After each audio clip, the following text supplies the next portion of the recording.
Benet's Bloody Bits. Hello. Hi, my name is Jason Benet, and welcome to Benet's Bloody Bits. Today we have a special guest. Her name is Marcey Papandrea, but we call her Super Marcey. So I would like to welcome Super Marcey here to talk about John Carpenter's 1994 film, In the Mouth of Madness. Welcome, Marcey.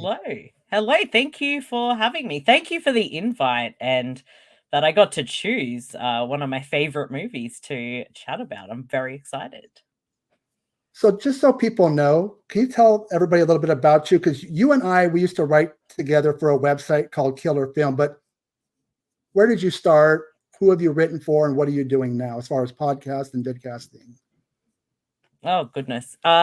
It's been a while. It's been a long time. We've known each other for quite a long time. That website was over 10 years ago, I think, when we were writing. But back then, it was there. I think more horror and Arrow in the Head I was writing for or contributing to. And then I have my own website since I think 2009, so quite a long time, just supermarcey.com, and I have like 6, I think, podcasts under the under the super network, as we call it, as well as my own solo podcast as well. So I do too much podcasting and don't have a life.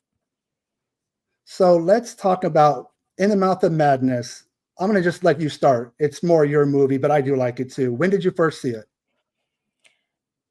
Probably about, I guess I'm trying to think. It was a decent time ago. I don't remember if it was like still on video or if there was a DVD, but it was one that I remember like the cover in the video store a lot, and it was just very mysterious. And I think I was trying to like,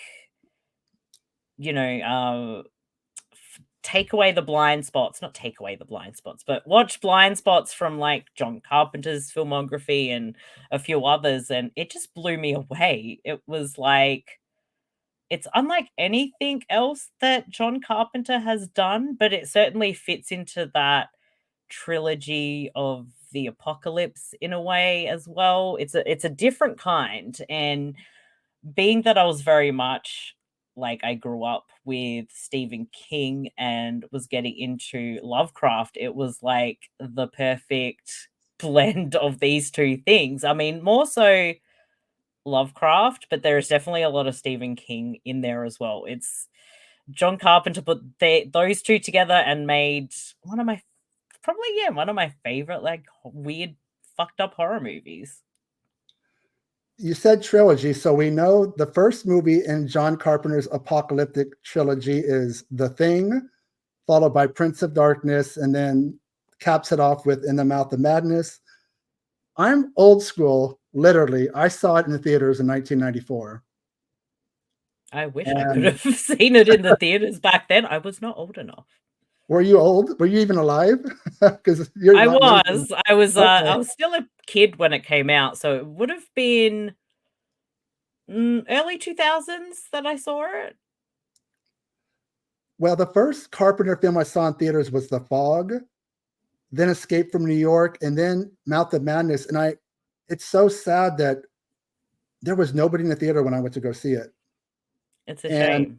If you actually look at all his films, aside from maybe Halloween, that is par for the course. His movies don't do well in theaters, and they end up finding their audience on cable or home video. So that was kind of a bummer. I was like, there's nobody here. And I was there opening weekend, and that was the early 90s for box office, especially for horror films. That people just weren't coming out, and it didn't really change until 96 with Scream. But yeah, that was the movie that changed it all for people actually going to watch horror adjacent films. But then like it would be on home video or TV or whichever, like that's where the audience was. And I think it wasn't until Scream at least kind of picked that right back up again with people actually going to the theater to watch a horror movie again. So we know that, that the main character in the film is Sutter Kane, but he really is H.P. Lovecraft without saying H.P. Lovecraft.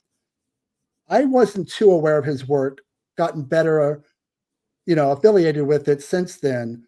Were you aware of H.P. Lovecraft and the influences the film had with him?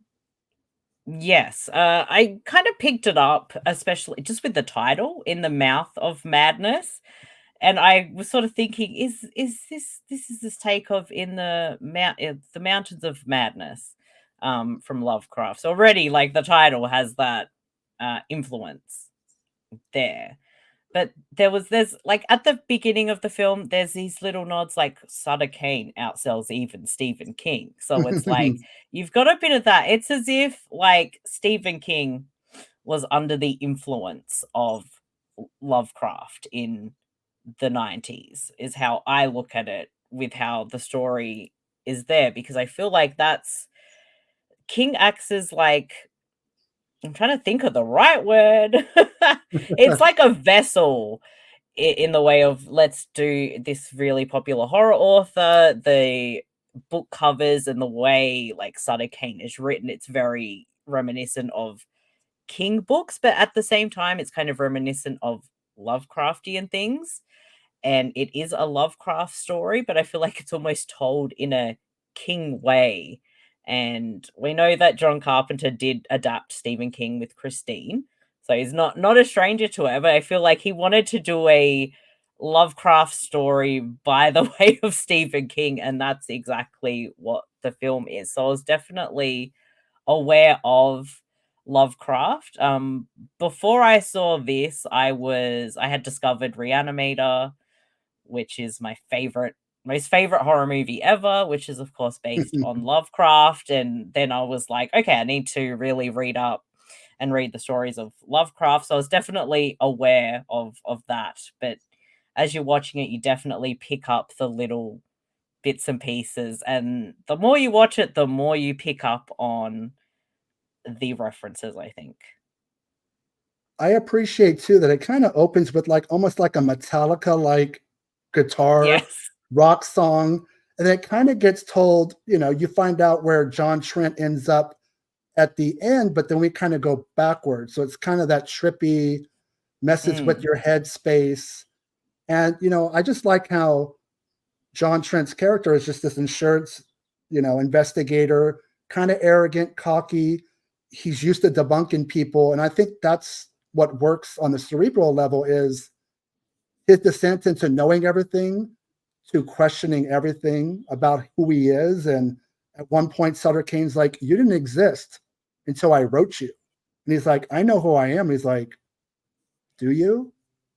And I think that's great acting. I know that John Carpenter and Sam Neill, had previously worked on Memoirs of an Invisible Man, which wasn't a good experience for Carpenter. He hates the film. He said Chevy Chase was very difficult to work with, which other people have validated that, have worked with him on different projects, unfortunately. Yes. But I'm glad they got to come back for this. What did you think of Sam Neill? I love Sam Neill. I think he's a fantastic actor. And I think Sam Neill sort of took off a lot with people for Jurassic Park. But being that he had been in like New Zealand, Australian films before that, if you did see movies you weren't supposed to on TV at that point, I distinctly remember Dead Calm was probably the big introduction to Sam Neill before Jurassic Park. But I think that's sort of like, oh yeah, but he's made a lot of interesting films, and I like when he dives into stuff like this. I do think his accent, and I think it's on purpose, changes throughout the film, because we know by the end of the film he's a fictional character written by Sutter Kane in The Mouth of Madness. And I know people pick up on that and think it's like it's a choice with not a choice, sorry, but just him not being able to do the accents properly. But I'm like, no, no, no, no, that's totally on purpose. What is this accent? Where is he from? He's from New Zealand, I New think. Zealand. I think Australia just tends to adopt Yeah, I thought he was everybody. I thought he was Aussie like you, but then I thought, no, he's not. I don't know what he is. I think it's New Zealand. So Yes. I mean, like, freaking hell. Russell Crowe is not technically Australian either, but he's just been adopted in. I first saw Sam, I think, was the Final Conflict when he played the Of course, yes. Damien, but running for Damien. president. I think I caught Possession later, even though it came out before. Or no, same. No, I'm wrong. I think they came out the same time. Possession, Final Conflict, 81 ish. Dead Calm, Jurassic Park, and then yeah, I think In the Mouth of Madness really kind of was more of a mainstream film for him. And Julie Carmen's in it, which I had first seen her in Fright Night Part 2. I thought they made a good couple. What did you think of their dynamic? Yeah, for this, I think it works. You kind of need, because how the film is, it's like these two people are going off to do their investigating. And I think you needed some kind of dynamic to play off each other. And the more that he gets sucked in, it's kind of terrifying. And you can see that with her character. What about the small role, but significant Charlton Heston, Mr. Moses himself, as I almost forget he's in the movie. It's so short, but he makes his presence felt in the Yeah. short time he's there. When I rewatched it recently for this discussion, I'd forgotten he was in it. So I'm like, oh yeah, we get the freaking Charlton Heston cameo, and yeah, he does make his presence felt. But the other small little role that's hidden in this film, and I remember like when I did see the movie, I noticed it because or at least I noticed it. I don't think the first time I watched it, but the second time, because certain prequel trilogies had come out, there's a young Hayden Christensen in there. And As that always kind of makes me laugh because it's like, wait a second. That's he's like the paper boy, right? Yeah, he's on the bike I think it's towards the end. That's so cool that there's a Star Wars connection to In the Mouth There's of even a Madness. Star Wars connection. Yeah. Now, what did you think of Jurgen Prochnow? I do love the hairdo. Oh, that's an amazing hairdo. My hair is Sutter annoying me right now. Yes. At least you have hair. Well, that is true. That is true. Yeah, if I could wear Jurgen Prochnow's hair in this movie, I totally would. But he's this it leads up to when we first actually see him, which I really liked. We just hear the name Sutter Kane, but we don't know exactly who this person is. And I love his first reveal. It's so great. And he took that role and was like, I'm gonna do something with it. I'm gonna give it my all. And he really does. Like, I actually wouldn't want to meet Sutter Kane at all because he's kind of terrifying. Is his reveal at the church doors where they go open, close, and the dogs are Yes, with in the front of it? light and the breeze. Yeah. It's just so well done because at that point you don't know what the fuck to expect. And then there he is.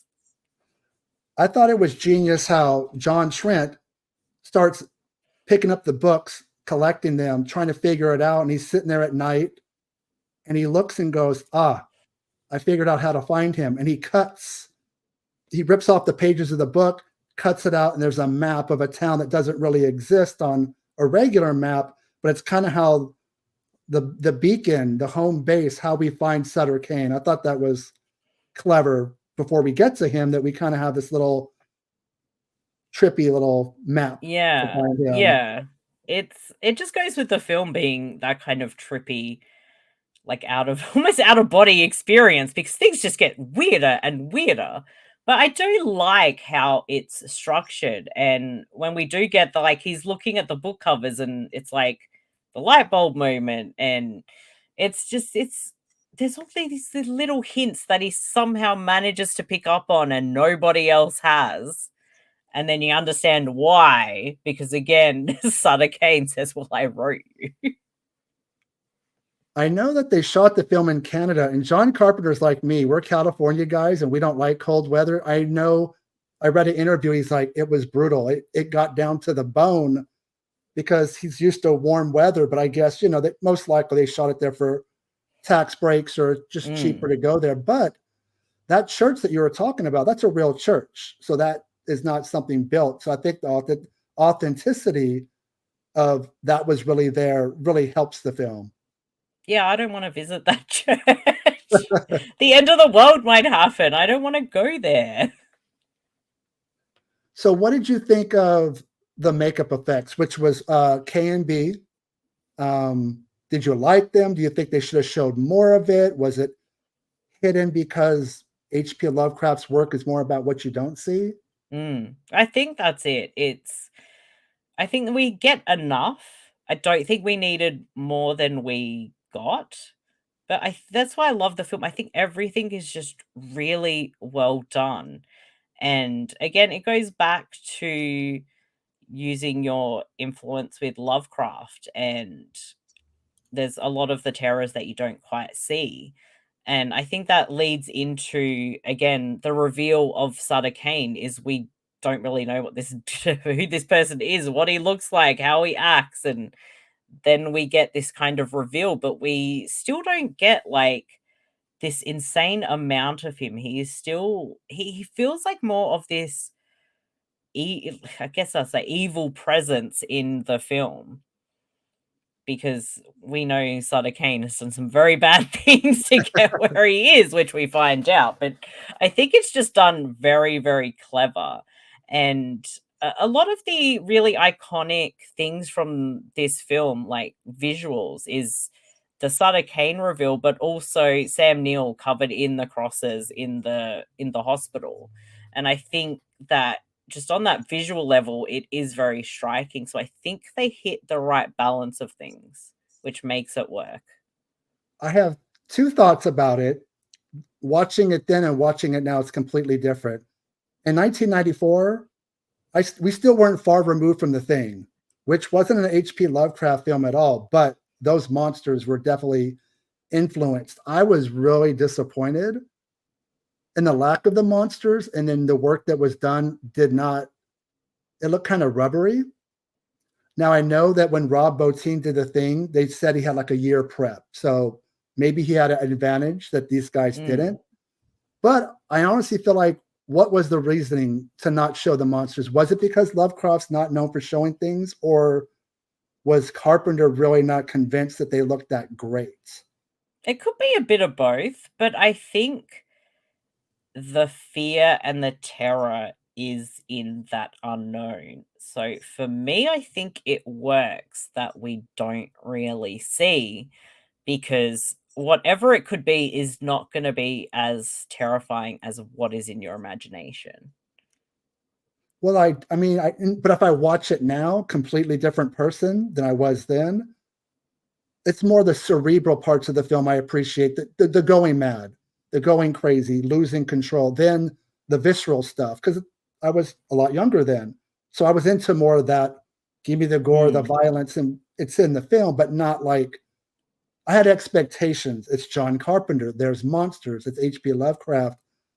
So I was a little bit let down when I left the theaters. I remember I liked the film, but I was like, oh, they held back so much. Like, when the best part for me, the film, when Sutter Kane pulls his face apart like a book, rips open this portal to another dimension, and then the monsters start coming forward and you don't really see them, and it's over so quick. I was like, man, that was a bummer.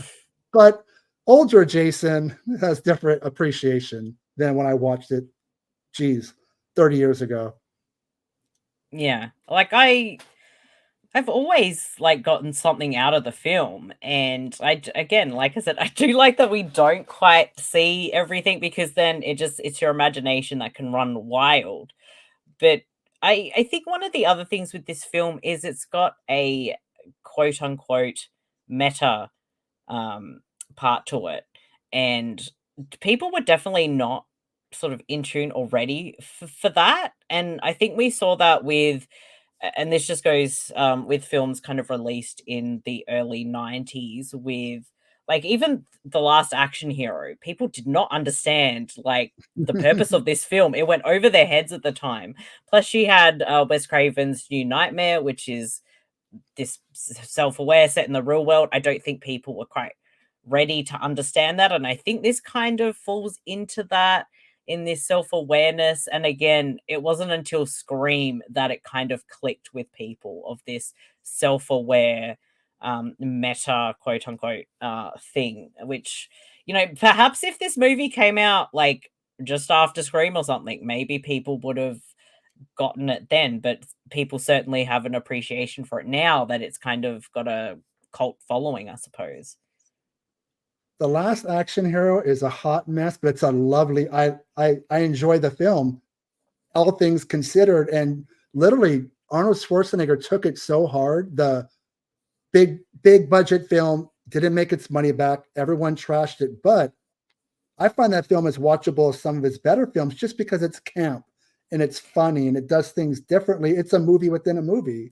It was kind of ahead of Yeah. its time, really. I mean, I saw that when it came out on video, I think, and I loved it. I loved like Arnold movies, I loved action movies, and it was, yeah, it's like that camp silliness, but it's also just spoofing everything, and it's very self-aware. I always have a good time watching The Last Action Hero. I will defend that movie till my dying breath. Just And saying. you should. My opinion about opinions is you should stick to them. If you like, to me, there's no such thing as guilty pleasures. No. If you like something, there's no guilt. And I appreciate the part in Last Action Hero where I think Arnold's in a video store and he walks by a standee of Sylvester Stallone. I think it's Rambo. And he kind of just laughs because at that He's time, Sylvester Stallone as the Terminator oh, there you go. See, in the You know, alternate reality. and you have to remember this is 1993. These are the two biggest action heroes on the Yeah. planet. So they become friendly over the years since, but at that time, they were both jockeying for, you know, who's the biggest action star in the world. And of course, you have a talking cat, right? Wasn't there a talking cat in there? Or an animated cat of some kind? Or was like Yes. I had to think for a second. It's the animated. It does that Roger Rabbit thing where animated characters just exist in there. That's right, folks. We've gone from In the Mouth of Madness to Last Action Hero. Deal with it, because that's where this. Let's just let it go wherever it goes. Misunderstood early 90s self-aware movies that went over audiences' heads, I think. No, I still appreciate it. And so as far as In the Mouth of Madness, oh, you know, before I forget, David Warner is also in the film. Not a big role, but I loved him in The Exorcist, The Omen. He has since passed away, but I just want to make sure I recognize David Warner is in the Mouth of Madness. I almost forgot. Yes, I love David Warner, and you know, some of my favorite David Warner movies would be Tron. Oh, I love Not that people Tron. associate Tron that much with David Warner, but hell yeah. I mean, look, he owned it in Titanic, let's be real.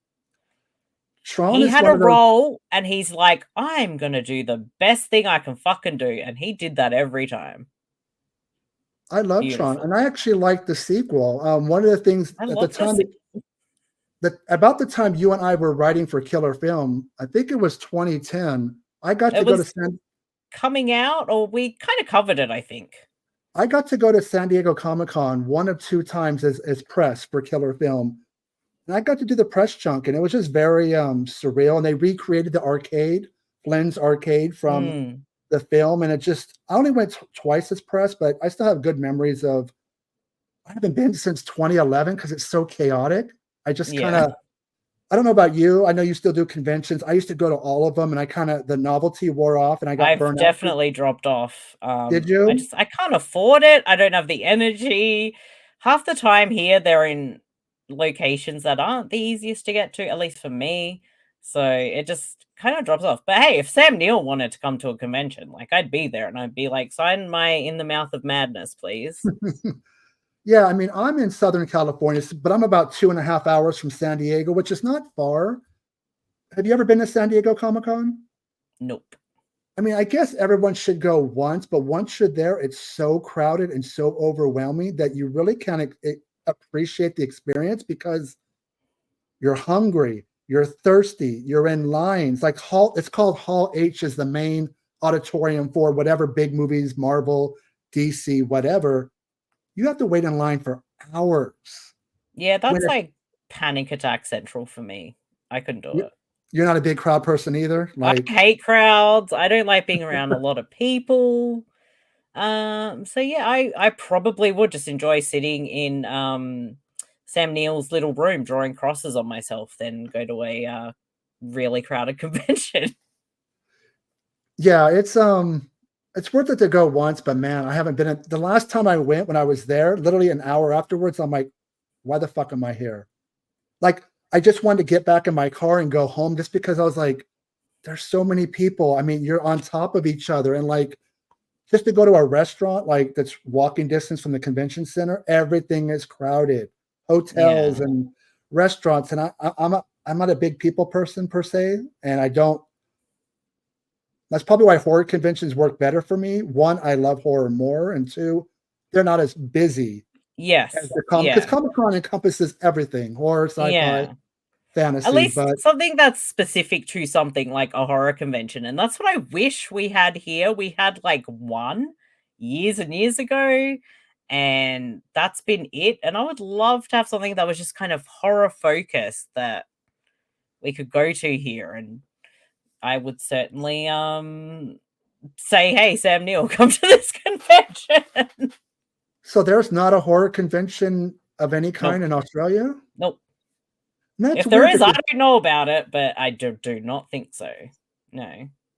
that sucks because I've seen other countries get it that are not as well known as Australia. It's very weird. And I think Australia's we put just out need so I think we just need someone to have the resources to actually put something on, I guess. yeah, that's just weird. I've seen like other Mm. countries that are not Australia has so many cult filmmakers and exploitation. Brian Trenchard Smith and all the Greg McLean and you guys have people that either live there or you guys have a genre history that I know there's got to be big time horror fans over there. That's Oh, unfortunate. definitely. Like uh one of the podcasts I do is like watching every single Ozploitation film, which is Australian exploitation, which started in 1970, was the first lot of films. And there's a lot of horror. Like we trying to think of the movie. I think it's Night of Fear, which is almost a precursor to the Texas Chainsaw Massacre, and it was released before that actually came out. And we've got a lot of just really interesting horror films. As I'm discovering some that I haven't seen, there is a lot of Ozploitation films. So you would think there would be some kind of audience for horror, but you see kind of at the main conventions we have, they do try to get like Australian people from those kinds of films. Like you will see John Jarrett, who played Mick Taylor in Wolf Creek, is usually a guest and stuff. And sometimes like some people from Mad Max, obviously not Mel Gibson, because that's not going to happen, but stuff like that. But it would be good to have something that was just generally horror centric, because Australia has done a lot of horror films, and I'm only in the early 80s of this journey. And this is watching 5 movies a month to get through them.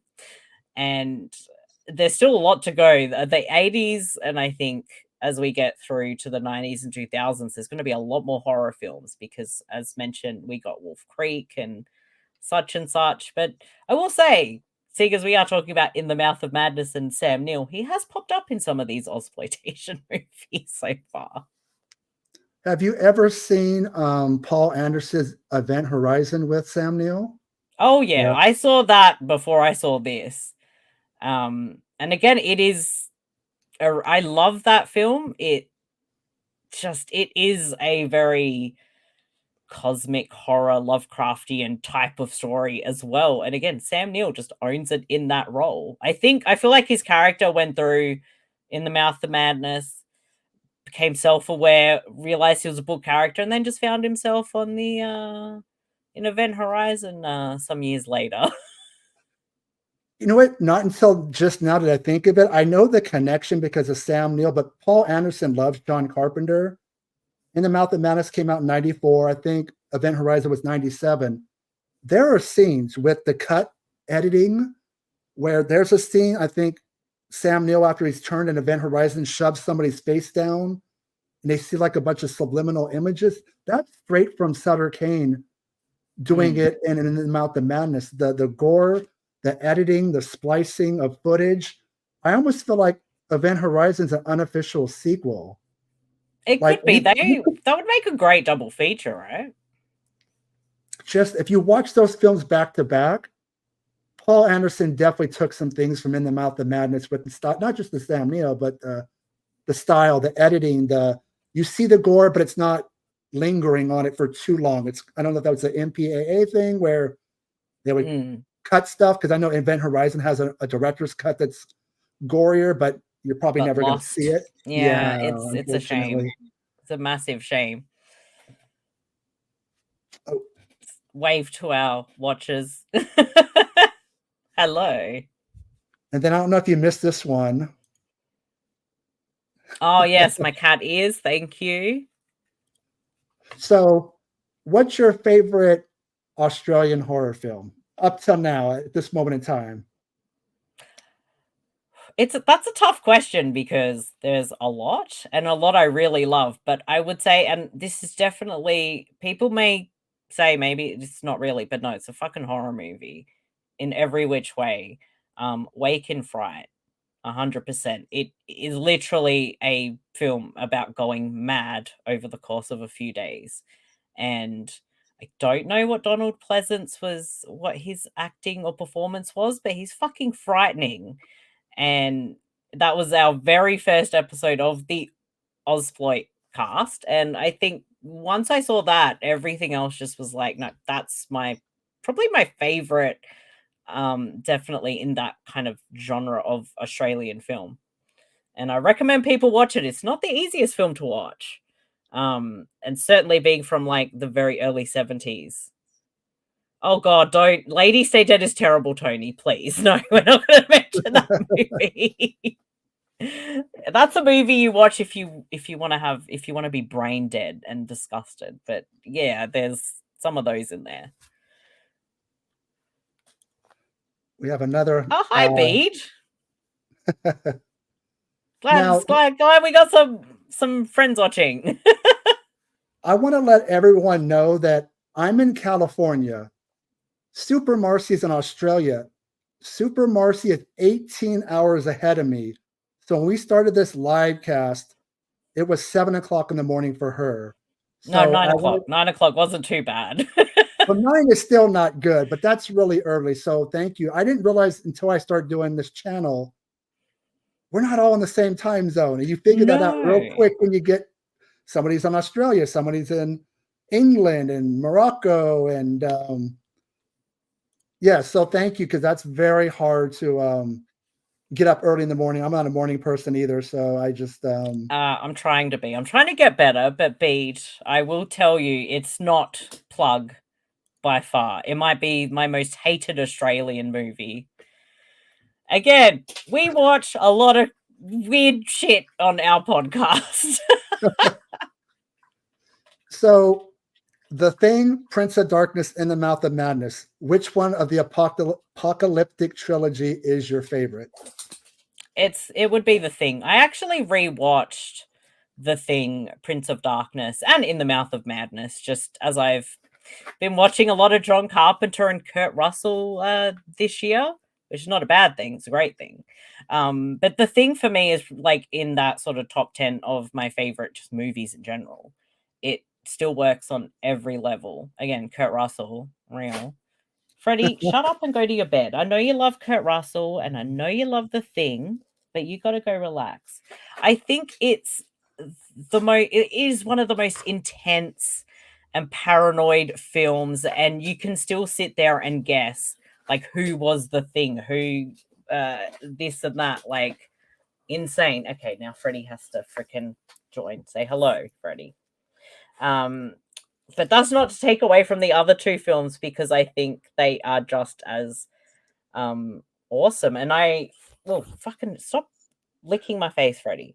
I rewatched Prince of Darkness, and it had been quite a few years. And again, I just love how that film unfolds, and it's definitely a John Carpenter film, but it has a very different like feel, and I think that's what we get within the Mouth of Madness as well. You can definitely tell it's John Carpenter, but it's such a different film. Yes, Freddie, you're a movie star. Is your dog named after Freddie Mercury? He is indeed. You know, that's my favorite singer in my favorite band. That is mine too. I went That's and why he's named saw Freddie. back in November. I saw Adam Lambert and Queen. It was really good. Obviously, it's not quite the same, but yeah. Well, no Freddie and John Deacon's retired, but you know what? Yeah. Those guys are not going to live forever, so I had to bite the bullet and see it. And I'm glad I did. Freddie was there on the monitor and stuff, but it was missing something. It's not quite the same since he left. It's not quite the same. You can't see because it's very bright, but back there, which I gotta work out. Back there, I've got my Queen stuff with my like Funko Pops and stuff. I'd have to I agree, say, Beat, underrated gem with Prince of Darkness. So would you say The Thing is your favorite John Carpenter film then? It might very well be my favorite John Carpenter movie. It's hard to rank them, but one of my I did have my top 4 on Letterboxd recently, celebrating John Carpenter with my 4 favorite films. So yeah, I'd say The Thing would be my favorite. But one of my other favorite things by John Carpenter, and Bede, I know you're watching and you know this very well because we did discuss this on Podcasters of Horror, our horror anthology podcast, is his episode of Masters of Horror, Cigarette Burns. I think it is just one of, again, I feel like it has something in common with like In the Mouth of Madness in a way, because it's got this, instead of looking for a book author, it's looking for a lost film that no one has really seen, and those that did went crazy from it. And it's under an hour, but I just think it's so amazing, and it's just one of the most incredible things I think John Carpenter has done, and it's hidden away on an anthology TV series that I still champion people should watch, and that's why we started a podcast and talked about it. I think The Thing is a perfect film. I love Halloween. It's scary, but that movie, 1982, and the makeup effects are still considered the best by most people. It's like CGI without CGI. But then the paranoia and the who's the thing, and at the end, John is always known for his nihilistic endings. There are no happy endings in a John Carpenter film. And that film is perfect. The score, Ennio Morricone, and yeah, I think The Thing is like maybe that's 1. I'd say 2, Halloween, maybe 3, Escape from New York, and then there's I think In the Mouth of Madness is the second tier down with like Big Trouble in Little China and other films. My ranking is like so different from I've got like The Thing, I have Cigarette Burns, I have like Big Trouble in Little China, I think, and I'm trying to think of what else I had on my list. You have where do you rank? I don't think Halloween is not in like my top 4, even though I think it's a great film. I'm trying to think of what I had. It might have been Escape from New York. Lots of Kurt Russell influence. And yes, Colin. Hello, Colin. The Thing does have a great ending because everybody questions what's going on. And then I'm like, it doesn't matter because nobody's winning in this scenario. Where would you put They Live? It's definitely high. I love it. I rewatched that again recently, and I love Roddy Piper. He's so good in that film, but man, it's just that random fight scene in They Live for like 10 minutes. It's great. John Carpenter is right up there as one of my favorite directors of all time. Well, and you're also a big wrestling fan, so I'm sure. Were you a wrestling fan before or after They Live? I've been a wrestling fan since like I was 6. So definitely discovering wrestlers as actors came kind of at that time. But I think, more familiar with like Hulk Hogan's acting than Roddy Piper. That kind of came along as I got older, which kind of is unfortunate for me, but I had a short stint as a wrestling fan. I can't say I've been a fan since like the 90s on, but I was a big advocate for Rocky 3 and I saw that in the theaters and I ran out like ready to fight somebody. And Hulk Hogan as Thunder Lips and Mr. T as Clubber Lang, I think I kind of followed them into WrestleMania and that whole era with like the mid to late 80s. From what I've read, John Carpenter actually attended WrestleMania 3, and that's where he met Roddy Piper, cast him in They Live. That's where he met Alice Cooper and put him in Prince of Darkness. So there's a it's so wrestling. random because I forgot that like Alice Cooper appears in Prince of Darkness until like my recent rewatch. I'm like, oh yeah. Yeah, he's the street schizo with the half broken bicycle. They shoves it into the guy's But it's under now under. we're like gonna ramble on about Alice Cooper. It's like, let's not forget he's in like the Elm Street series as That's true. well. He did a interview recently, like at a convention, and they asked him about Nightmare on Elm Street. He kind of forgot he was in Freddy's Dead. Like, dude, you were like in the flashback scenes. You were, his Freddy Krueger's dad. You were Freddy's dad. I could Exactly. imagine he would probably not remember everything. It's Alice Cooper. Like, he's still freaking singing and stuff. And Thunderlips should have beaten Rocky. I love that comment, Colin. Again, like, it's probably Hulk Hogan's best role, and he's definitely not a good actor. He's no Dwayne Johnson, huh? I would say, like, the best wrestler turned actor is Dave Batista. You almost forget that he was a wrestler. John Cena, all these John guys, Cena especially. is actually really showing himself as like both with some serious roles, but his comedic stuff, like he's very funny.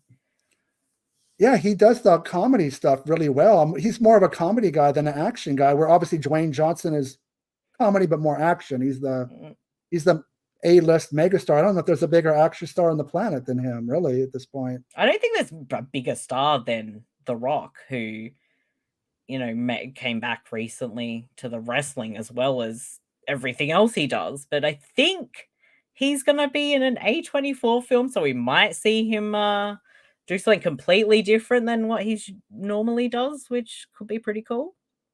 I must have missed that. What's the movie called? Have you heard what I it have might no be? idea. I just saw A24. I don't know And if the chat knows. that sounds like something different because he's mostly known for action. And if it's A24, it's Like either going to be an art house blockbuster horror action. film or a drama or something, so that should be interesting. I mean, So I think people should take risks. That's why I quite like Dave Batista, because he takes risks with his acting, but he also plays very different characters and he does it really fucking well. So I can't say I've seen the all of his Smashing films. Machine from Benny I can't say that name.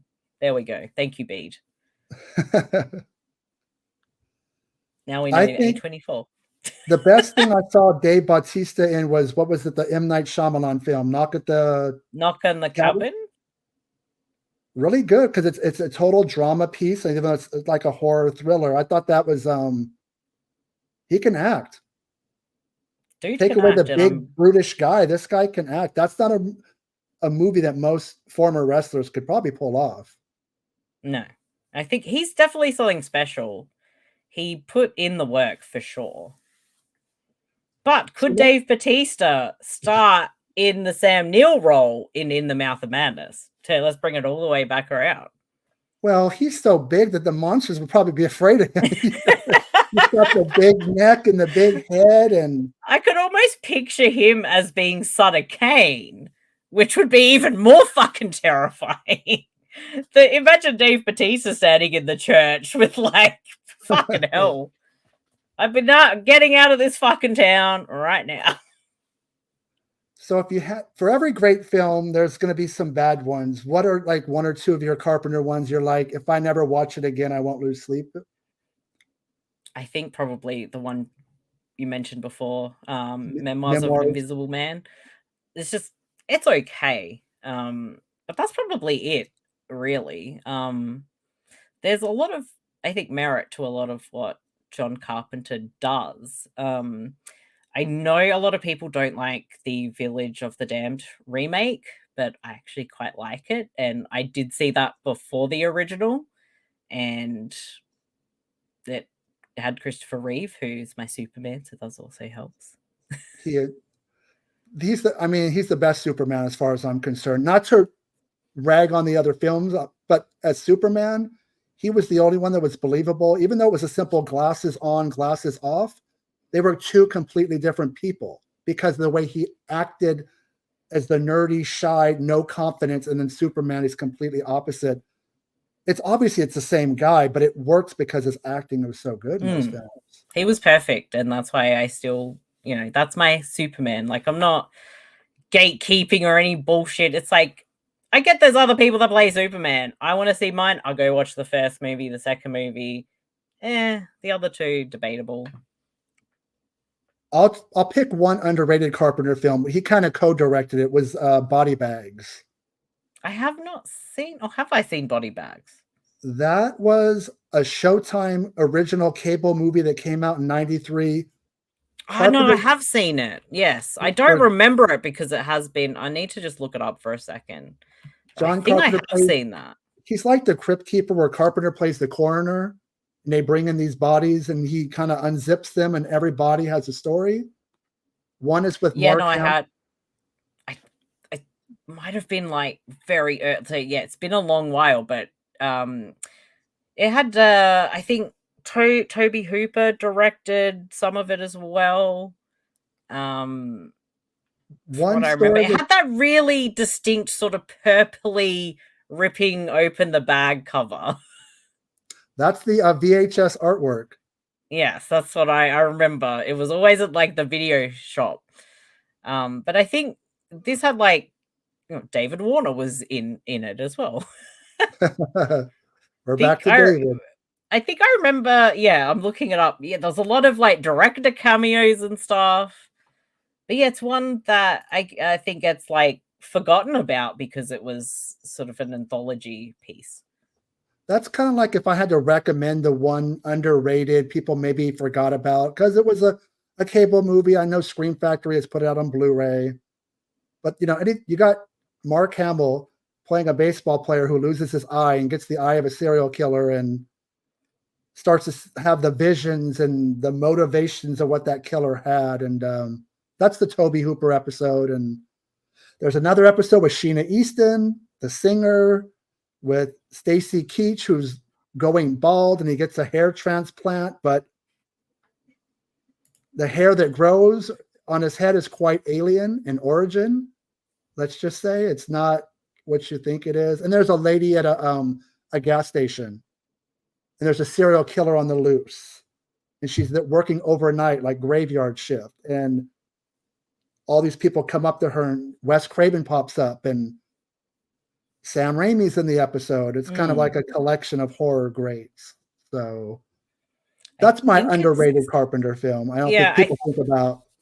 Yeah, I think it is sort of because, like, yeah, it was sort of on cable and stuff. But Bede, I think we might have it on our list of horror anthologies that we will cover. But I think, yeah, we need to make sure it is.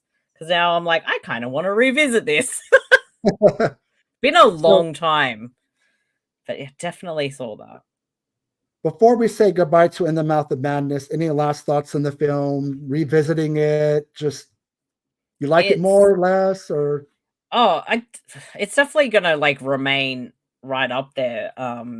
Like every time I watch it, it just embraces me, and I embrace the madness of In the Mouth of Madness. I think it's an excellent film. It is one of John Carpenter's like most underrated films. It's very different from his other works, but it's also very much a John Carpenter film.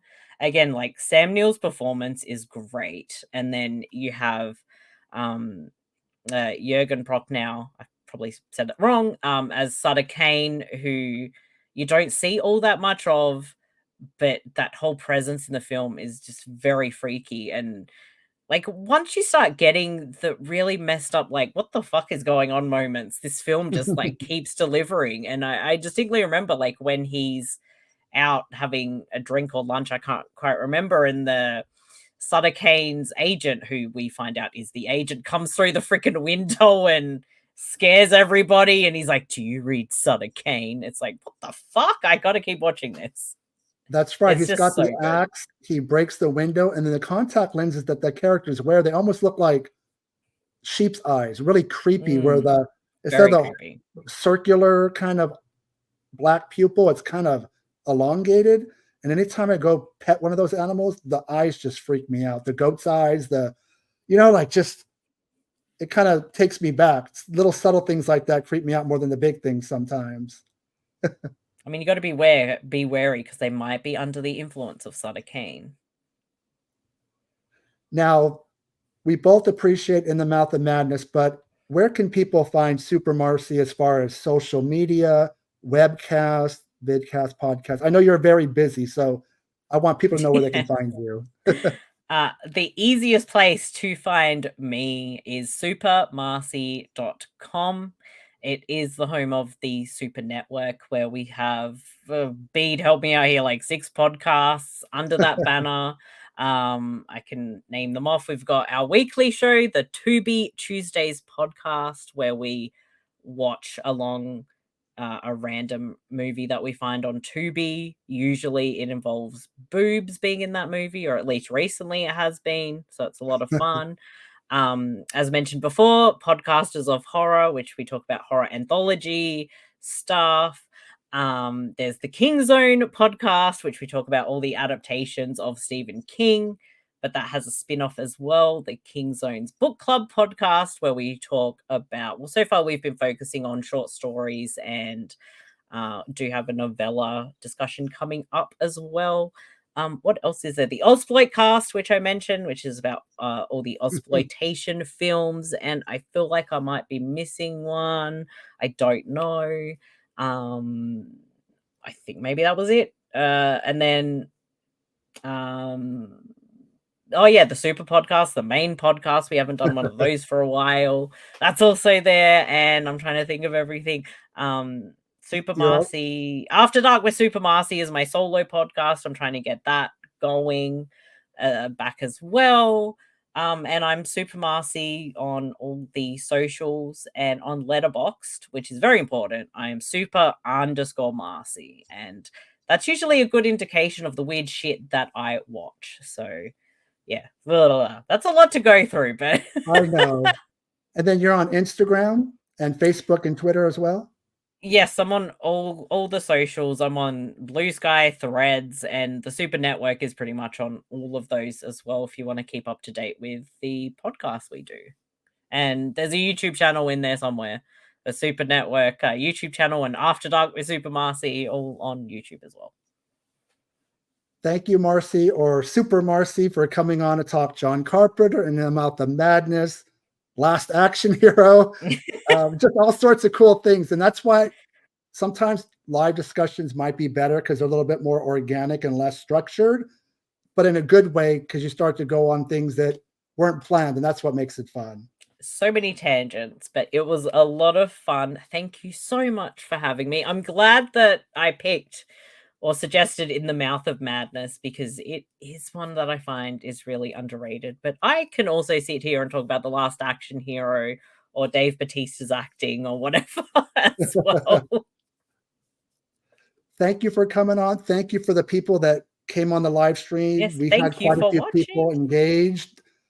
Thank you, Marcy, because I feel like a lot of those people were your friends or colleagues. So I appreciate them coming on and you promoting it on social media. And I'm going to Always. end with an outro, and we will talk to everybody soon. Thank you, everyone.